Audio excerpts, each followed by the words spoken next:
샬롬. 오늘 하루도 우리 하나님께서 베풀어 주시는 평강이 여러분들 가운데 함께 하시기를 바라겠습니다.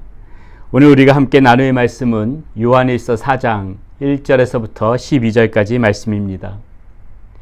오늘 말씀 가운데 오늘도 변함없이 우리가 살펴볼 부분들이 또 교훈으로 삼아야 될 부분들이 나옵니다.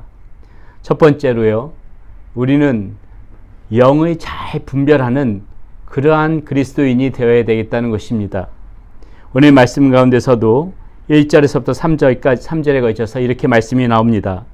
사랑하는 자들아, 영을 다 믿지 말고 오직 영들이 하나님께 속하였나 분별하라. 많은 거짓 선지자가 세상에 나왔습니다. 이로써 너희가 하나님의 영을 알지니 곧 예수 그리스도께서 육체로 오신 것을 시인하는 영마다 하나님께 속한 것이요 예수를 시인하지 아니하는 영마다 하나님께 속한 것이 아니니 이것이 곧 적 그리스도의 영이니라. 이렇게 말씀이 나와 있네요.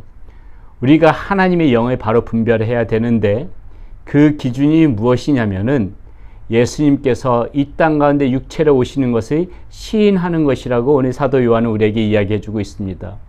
예수 그리스도께서 우리 가운데 육체로 오셨다. 하나님이신 예수님께서 육신의 몸을 입고 이 땅 가운데 오신 것을 우리가 믿고 그것을 받아들이면은 우리는 하나님께 속한 영이라는 것입니다. 또 그것을 제대로 인정하는 사람들이 하나님의 영을 가진 사람이라는 것이죠. 반대로 그것을 거부하는 사람들은 하나님께 속한 영이 아니요 적 그리스도의 영이라고 오늘 말씀 가운데 나와 있습니다. 여러분, 왜 우리 예수님께서 육체의 몸을 입고 이 땅에 오신 것이 중요합니까? 예수님께서 이 땅에 오신 목적이 무엇입니까? 바로 저와 여러분들이 이 죄로부터 구원하시기 위하여서 우리 인간들을 대신하여 인간들의 모든 죄들을 홀로 감당하시기 위하여서 인간의 대표성을 가지고 예수님께서 육체의 몸을 입고 오신 것입니다. 예수님께서 육신의 몸을 입고 오시지 않고 영으로만 존재하신다면 우리 인간이 이 저지른 모든 죄를 대표하신다고 말할 수가 없지요. 예수님께서 육체 몸을 입고 오셨다는 의미는 무엇입니까? 곧 저와 여러분들이 죽을 수밖에 없었던 그 죄악을 인간의 모습을 대표해서 십자가에 달려 돌아가셔야 하기 때문에 육신의 몸을 입고 오실 수밖에 없었습니다. 육신의 몸을 입고 오셨다는 것은 곧 우리의 모든 죄들을 대표해서 담당하시겠다는 그런 강력한 하나님께서 주신 우리의 사랑의 그러한 모습이 곧 예수님께서 육신의 몸을 입고 오시는 것으로 나타났다는 것입니다. 그렇기 때문에 우리가 예수 그리스도께서 육체의 몸을 입고 이 땅에 오셨다는 것을 시인한다는 것은 곧 무엇을 의미해요? 곧 무엇을 의미합니까? 그것은 예수님께서 나와 우리의 모든 이 인간들이 지었던 모든 죄들을 대신해서 구속자로 오신 분이시구나. 그것을 인정하고 받아들이겠다는 의미예요. 그렇기 때문에 그것을 받아들이는 사람이 하나님께 속한 영이라는 것입니다. 그 하나님의 사랑을 인정한다는 것이에요. 예수님께서 육체 몸을 입고 오신 것을 시인하는 영들은 예수님께서 나의 구원자요 나의 주님이라는 것을 내가 믿고 받아들이겠다는 고백과 동일하다는 것입니다. 그렇기 때문에 그것이 하나님께 속한 영이에요. 그렇기 때문에 오늘 말씀에도 나와 있듯이 이 예수님이 육체의 몸을 입고 이 땅에 오셨다는 것을 그 시인하는 사람들, 이런 사람들이 하나님께 속한 영이요. 혹이라도 이 예수님께서 무슨 육체의 몸을 입고 오셨냐, 이것을 거부하는 사람들은 곧 하나님의 영이 아니니 우리가 살아가면서 이런 영 분별을 제대로 바로 할 필요가 있다는 것입니다. 자, 두 번째 우리가 또 한번 살펴볼 말씀은요. 어제도 강조한 바가 있는데 오늘도 다시 한번 이 사랑에 관해서, 하나님의 사랑에 관해서, 그리고 우리가 왜 사랑해야 하는지에 관해서 다시 한번 강조하고 있습니다. 자, 7절 말씀부터 10절에 걸쳐서 이렇게 나옵니다. 사랑하는 자들아, 우리가 서로 사랑하자. 사랑은 하나님께 속한 것이니 사랑하는 자마다 하나님으로부터 나서 하나님을 알고 사랑하지 아니하는 자는 하나님을 알지 못하나니 이는 하나님은 사랑이심이라. 하나님의 사랑이 우리에게 이렇게 나타난 바 되었으니 하나님이 자기의 독생자를 세상에 보내심은 그로 말미암아 우리를 살리려 하심이라. 사랑은 여기 있으니 우리가 하나님을 사랑한 것이 아니요 하나님이 우리를 사랑하사 우리 죄를 속하기 위하여 화목 제물로 그 아들을 보내셨습니다. 지금 이렇게 이야기하고 있습니다. 여러분, 우리는 하나님을 알아야 하지요. 우리 모두 하나님을 잘 알아야 되지 않겠습니까? 하나님을 계속 알아가고 그 하나님이 어떤 분이신지 아는 거 우리의 신앙에 있어서 굉장히 중요합니다. 그런데 오늘 이 7절 말씀에 뭐라고 말씀하십니까? 하나님을 알 수 있는 것은 무엇이냐면은 우리가 서로 사랑하는 그 모습 가운데 하나님을 알 수 있다고 얘기하는 겁니다. 7절 말씀 다시 한번 잘 들어보세요. 사랑하는 자들아 우리가 서로 사랑하자. 사랑은 하나님께 속한 것이니 사랑하는 자마다 하나님으로부터 나서 하나님을 알고 사랑하지 아니하는 자는 하나님을 알지 못하나니 이는 하나님은 사랑이심이라. 여러분, 이 말씀이 무슨 말이신지 다 이해가 되시죠? 우리가 하나님을 안다는 것은 곧 우리의 삶 가운데서 서로 사랑하는 모습 가운데 우리가 하나님을 알 수 있다는 거예요.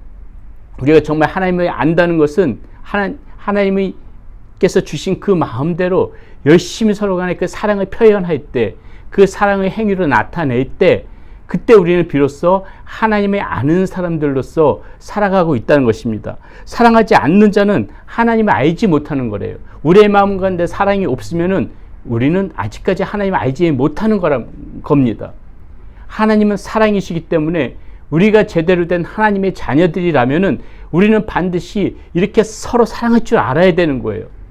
그러므로 여러분, 저와 여러분들이 바로 지금 하나님의 자녀로 제대로 서 있느냐, 서 있지 못하느냐는 것은, 그것을 분별하는 것은, 그것을 구별할 수 있는 그 강력한 증거는 내가 지금 사랑하는 자로서 그러한 삶을 살아가고 있느냐, 내가 형제를 사랑하는 마음이 나에게 있느냐, 이것을 가지고 알 수 있다는 것이에요.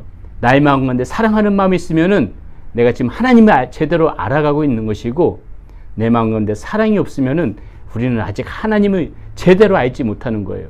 하나님은 사랑이시기 때문에 우리의 마음 가운데 하나님이 있으면은 우리는 반드시 이 사랑하는 마음이 있어야 된다는 것입니다. 여러분, 여기 또 중요한 말씀 하나가 나오는데요. 자, 10절 말씀이 이렇게 나옵니다. 사랑은 여기 있으니 우리가 하나님을 사랑한 것이 아니요 하나님이 우리를 사랑하사 우리 죄를 속하기 위하여 화목제물로 그 아들을 보내셨습니다. 무엇이라고 말하고 있습니까? 우리가 먼저 하나님을 사랑한 것이 아니래요. 하나님이 우리를 먼저 사랑하셨대요. 여러분, 그렇기 때문에 우리가 하나님의 자녀가 될 수 있었던 것입니다. 우리가 먼저 하나님을 사랑한 것이 아니라 하나님이 우리들을 너무나도 일방적으로 사랑해 주셨기 때문에 우리가 이렇게 지금 하나님의 자녀로 서 있을 수 있다는 것이죠. 그렇다면 우리가 이 말씀 가운데서 어떤 교훈을 받아야 됩니까? 주님을 알지 못하는, 하나님을 알지 못하는, 예수님을 알지 못하는 사람들에게 우리가 먼저 할 수 있는 것은 뭐예요? 저 사람들이 왜 나를 사랑하지 않지? 이것에 강요할 것이 아니라 우리가 먼저 사랑해야 된다는 거예요. 어제도 말씀드렸지만은 저 사람이 우리 교회에 찾아오는 저 사람이 미워서 교회에 나올 수 없다. 저 사람이 싫어서 교회에 나올 수 없다. 이것은 그 사람들이 여러분들이 사랑하는 것을 여러분들이 사랑해 주기를 그렇게 바라는 그런 모습이 아니라 정말 우리가 먼저 이 하나님이 우리를 먼저 사랑해 주셨던 것처럼 정말 나에게 힘들게 한 사람이라 할지라도 정말 모난 사람이라 할지라도 우리가 먼저 그 사람들을 사랑해야 된다는 거죠. 이 하나님의 방법대로 우리가 살아가는 거라면은 우리가 먼저 그 사람들을 품어줘야 되는 거고 우리가 먼저 다가가서 손을 내밀어야 된다는 것입니다. 그대로 우리가 이런 모습을 닮아야죠. 이제 하나님의 자녀로 우리가 부르심을 받았으니까는 하나님께서 우리를 먼저 사랑하셨듯이 우리도 먼저 내 이웃을 향하여 우리 교회를 찾아오는 사람들을 향하여 우리가 먼저 손을 내밀고 사랑할 필요가 있다는 것입니다. 자, 또 마지막으로 12절 말씀에 보면 이렇게 나옵니다. 어느 때나 하나님을 본 사람이 없을 때 만일 우리가 서로 사랑하면 하나님이 우리 안에 거시고 그의 사랑이 우리 안에 온전히 이루어지느니라. 세상 사람들은 얘기하죠. 너 하나님 봤어? 하나님이 계신 거 봤어? 세상 어떤 사람도 하나님을 본 사람은 없습니다. 그런데 하나님이 계신 줄을 어떻게 알아요? 우리의 삶 가운데 사랑이 흘러넘치는 모습을 보게 되면은 세상에서도 저 사람의 모습을 보니 하나님은 살아계시구나. 본 사람은 아무도 없지만은 우리의 안에 거시는 그 하나님의 그 속성에 따라서 우리가 살아갈 때, 그렇게 사랑을 나타내면서 살아갈 때에, 사랑 가운데 거하는 삶의 모습을 보여줄 때에 하나님이 나타내심이 그 사람들 가운데 나타나신다는 것이죠. 알 수 있다는 것이죠. 그렇기 때문에 가장 우리에게 좋은 그런 복음 전도의 그 방법은 우리가 입술로 복음을 전하는 것도 중요하지만은 우리의 모습 가운데서 열심히 이 사랑하는 모습으로 보여줄 때, 사랑하는 그런 삶으로 사람들에게 다가갈 때 사람들은 그 우리의 모습을 통하여서 하나님이 살아계시고 하나님이 존재하신다는 것을 알고 주님 앞에 돌아올 수 있다는 것입니다. 우리 모두 그러한 사람으로 살아갈 수 있도록 오늘도 모두 힘내시기 바라겠습니다. 기도하겠습니다. 하나님 감사합니다. 오늘 말씀 속에서 우리가 바로 영을 분별할 줄 아는 그런 하나님의 사람이 되라고 권면하십니다. 예수님께서 우리의 죄를 짊어지시기 위하여 육체의 몸을 입고 오셨다는 그 사실을 하나님 명백히 우리가 마음속에 받아들이고 그 사랑과 은혜에 늘 감사하면서 살아갈 수 있도록 인도하여 주시고, 특별히 아버지 하나님, 우리가 먼저 사랑의 손을 내밀지 않은 그러한 사람이 되어질 수 있도록 인도하여 주셔서 하나님 알지 못하는 사람도 우리의 삶의 모습을 보고 하나님을 알고 하나님 앞에 돌아올 수 있는 그러한 삶을 우리가 살아갈 수 있도록 인도하여 주시옵소서. 예수님의 이름으로 감사하며 기도드렸습니다. 아멘.